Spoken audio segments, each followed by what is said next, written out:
The morning 6 ruined engines were dumped outside Everett Hale's tiny repair shop. Everyone who saw them thought they were nothing but 6 tons of useless metal, but Everett stared at them as if someone had just handed him 6 locked doors to a future he desperately needed.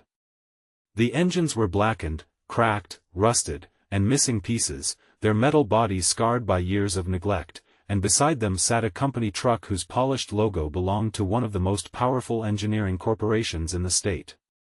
Everett's 12-year-old daughter, Wren, stood beside him holding her school bag, watching her father silently inspect the wreckage. He had been struggling for months to keep Hale's auto and fabrication alive after his wife's death had left him raising Wren alone, and now his landlord had warned him that one more missed payment could force him out. Yet when the company executive stepped from the truck and casually explained that the engines were being discarded because they were considered worthless, Everett did not complain. He simply looked at the 6 engines again and quietly wondered whether there was something hidden inside all that broken steel. If you believe kindness, forgiveness, hope, and second chances can change a person's life, take a moment to like this video, leave a comment, share this story with someone who needs hope today, and subscribe to our channel so you can remain part of our family and our community. Everett had never been the kind of mechanic who measured value by appearance. His little shop sat on the edge of a declining industrial town where old factories had closed one after another, leaving empty buildings and struggling families behind. The sign above his garage had faded under years of sun, and the waiting room contained 2 mismatched chairs, a vending machine that had been broken since spring, and a coffee maker that worked only when it felt like cooperating. Everett had once worked for major engineering firms, designing mechanical systems that powered heavy equipment, but after Wren was born, life changed. His wife, Maribel, had been the person who encouraged him to chase his dreams, and when she died unexpectedly, Everett walked away from corporate engineering because Wren needed a father more than the world needed another engineer. He opened his shop with his savings, believing hard work would be enough. It was not. Rising costs, fewer customers, and old debts slowly pushed him toward the edge, but he never allowed Wren to see how frightened he was. Every morning he smiled, packed her lunch, drove her to school, opened the garage, and worked until his hands were covered in grease. That morning, however, the 6 engines changed everything. The woman who had authorized the delivery was Celeste Whitmore, the 41-year-old CEO of Whitmore Advanced Systems, a company famous for designing industrial power systems and specialized engines. Celeste had built her reputation on efficiency, discipline, and ruthless decision-making. Her employees admired her intelligence but feared disappointing her. She had inherited the company after her father's sudden illness and had spent years proving that she belonged in the position, especially to executives who believed she had received the title because of her family name. To Celeste, the 6 engines were simply obsolete prototypes that had failed testing years earlier. They occupied valuable warehouse space, and her engineers had recommended scrapping them. Someone had mentioned that Everett occasionally bought damaged machinery for parts, so Celeste authorized the engines to be dumped at his shop for almost nothing. She did not know that one of those engines contained a design flaw that had prevented her company from solving a multi-million-dollar engineering problem for nearly 7 years. Everett spent the entire morning examining the engines while Wren sat nearby doing homework. He noticed something strange before noon. The engines were not ordinary production models. Their internal housings contained an experimental cooling system, and the pattern of wear suggested that the original engineers had been close to solving a problem involving extreme heat and pressure. Everett carefully removed a corroded panel from the first engine and discovered a handwritten maintenance note hidden beneath it. The handwriting was old, faded, and almost impossible to read, but one sentence caught his attention. The original engineer had written that the engine could survive extreme operating conditions if the cooling cycle was altered by less than 3%. Everett froze. He had seen the same principle years earlier while working on an unrelated aerospace project, but the original design had been abandoned before testing. He immediately realized that the 6 discarded engines might contain experimental components capable of proving the theory. For 3 days, Everett worked whenever he could find a spare hour. He repaired one damaged pump, rebuilt a cracked valve, and designed a temporary testing rig from parts that customers had left behind. Ren watched her father work with the same concentration she remembered from the days when her mother was alive. She could see the exhaustion in his face, but she could also see something she had not seen for a long time: excitement. Everett eventually managed to make the first engine run for 28 minutes under controlled conditions. The temperature remained dramatically lower than expected. He tried again. The result was nearly identical. Then he tested the second engine, and the numbers were even better. Everett knew he had discovered something important, but he also knew he could not simply walk into Whitmore Advanced Systems and demand recognition. He had no money for lawyers, no powerful connections, and no desire to steal another person's work. So he documented everything carefully. He photographed each component, recorded every test, and wrote down every modification. He even made sure to preserve the original company markings. His goal was not revenge. His goal was to prove that the engines were never truly dead. They had simply been abandoned before someone gave them another chance. The breakthrough came on a bright afternoon when Everett connected the sixth engine to his homemade testing system. Ren stood several feet away while the machine began to turn. The old metal vibrated, coughed, and then settled into a steady mechanical rhythm.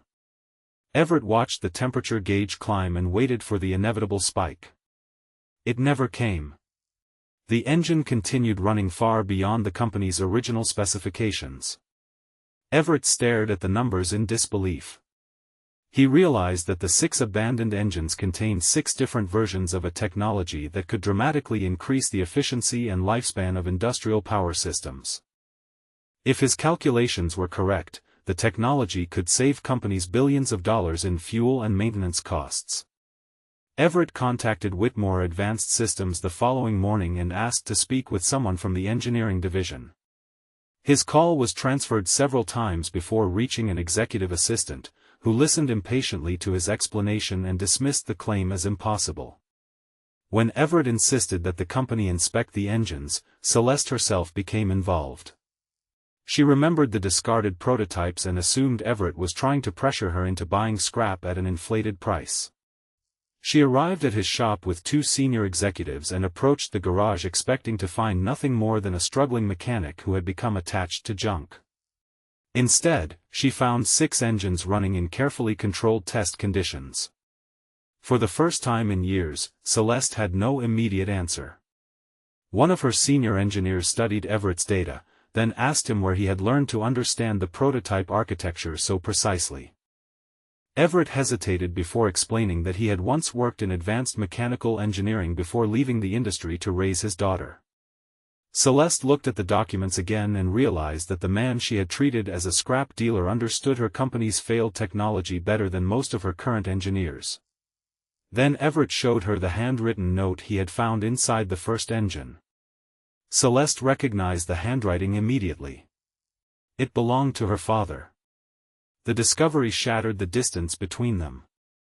Celeste had spent years believing her father's abandoned prototype project had been a humiliating failure, something he had hidden because it represented one of the few times he had not been able to solve a problem. But Everett's testing showed something entirely different. Her father had been inches away from discovering the answer. The 6 engines had not failed because the idea was wrong.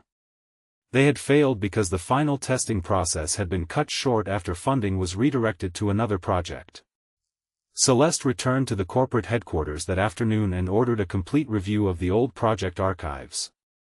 Her engineers found years of forgotten research that matched Everett's discoveries. The company suddenly realized that the technology could transform its entire product line. Investors became interested. Manufacturing partners called. International firms requested demonstrations. A prototype that had once been labeled worthless was suddenly estimated to be worth hundreds of millions of dollars. But Celeste did something unexpected.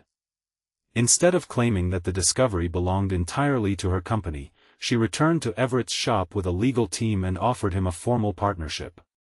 Everett refused the first offer because he believed it undervalued the work he had done. Celeste could have used her power to fight him, but she remembered the 6 engines sitting outside his garage and realized that the most valuable thing they had given her was not technology. They had given her a lesson about how easily people can be discarded when someone only sees their current condition. After weeks of negotiations, Whitmore Advanced Systems agreed to purchase the 6 engines and Everett's independent research rights for $3 million, while also offering him a senior engineering partnership with full creative control over the new development program. Everett accepted only after ensuring that a portion of the money would fund scholarships for children of struggling mechanics and engineers. Celeste agreed without hesitation. The money changed Everett's life, but not in the way people expected. He paid his debts, saved his shop, repaired the building, and created a proper engineering workspace where young mechanics could learn advanced fabrication. He bought Wren a reliable car for when she was older and placed the rest into an education fund. He kept the same old coffee maker in the shop because Wren insisted that throwing it away would be disrespectful to its long service. Celeste changed too. She began visiting the workshop regularly, not as a CEO inspecting an acquisition, but as a person learning from someone she once underestimated. She admitted that her obsession with efficiency had made her forget that people and ideas sometimes need time to recover.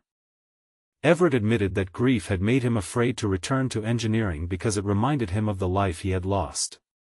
Together, they turned the abandoned project into something neither of them had expected. Months later, the new engine technology was unveiled at a daytime industry event. Reporters crowded around the polished prototype, executives celebrated the breakthrough, and investors talked about the billions it could eventually generate. But Everett stood at the edge of the room beside Wren, watching the machine run quietly behind protective glass. Celeste walked over and handed him a framed copy of the original handwritten note from her father. Everett looked at it for a long moment before handing it to Wren.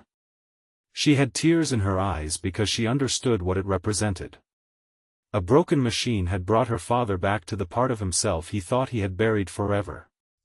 Celeste then told the audience that the company had spent years searching for innovation in expensive laboratories while 6 forgotten engines had been sitting in a small garage waiting for someone to believe they still had value.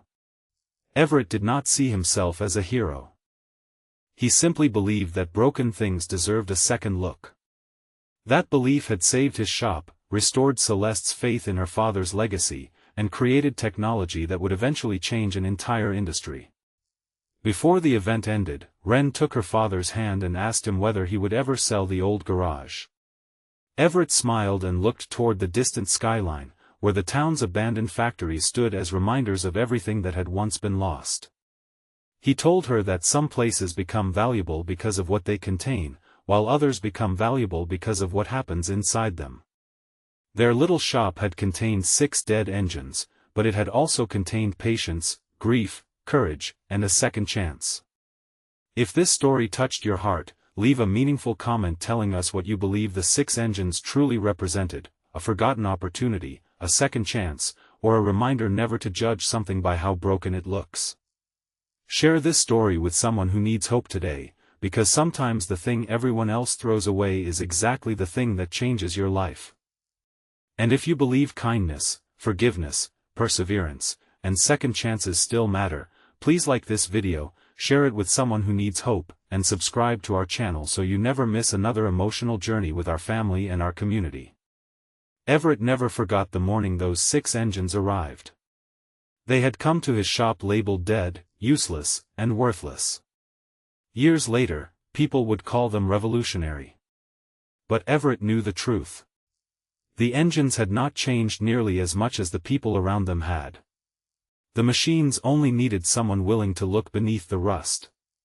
Celeste needed someone to remind her that failure was not the end of a story. Everett needed something to remind him that losing the past did not mean he had lost his future. And Wren needed to see her father smile again. In the end, $3 million bought 6 engines, but it could never buy what they had really returned: a father's confidence, a daughter's hope, a daughter's restored belief in her father, and a CEO's understanding that sometimes the greatest discoveries are found not in the newest laboratories, but in the things the world has already decided to throw away.